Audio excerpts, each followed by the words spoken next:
Hello everyone. Computers store values as numbers, but when we want to display something as text, we need character codes. A hexadecimal nibble represents a 4-bit value from 0 to F.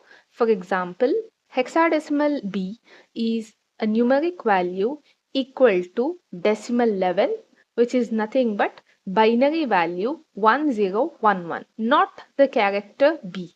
To display it as the letter B, we convert that value into its ASCII code. Let's see how ARM assembly performs this conversion. First, let us check if this code has any errors. No errors, so we'll go ahead with debugging. Area is an assembler directive which defines a section of memory to store this information. ASCII convert is the name I have given to that section of memory.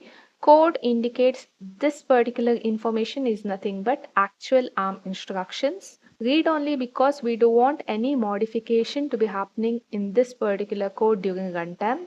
Entry indicates where exactly execution starts. Start is nothing but a label.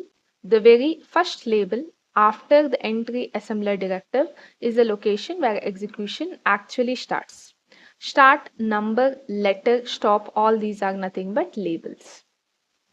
End indicates the end of source file. In the very first step, we are loading our 4-bit value, that is our hexadecimal nibble, into register R0.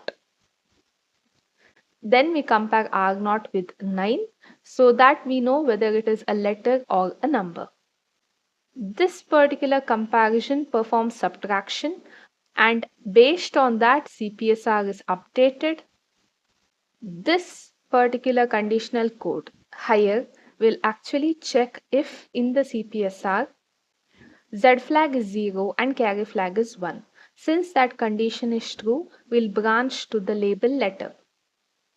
And here R0 content is added with 37, and the result that we obtain is nothing but 42. If R0 held a value less than or equal to 9, in that particular case that would have been added with the value 30. And then we have jumped to an infinite loop, stop branch to stop. So as we can see here, ASCII code of the hexadecimal nibble B is nothing but 42. That's all about this code.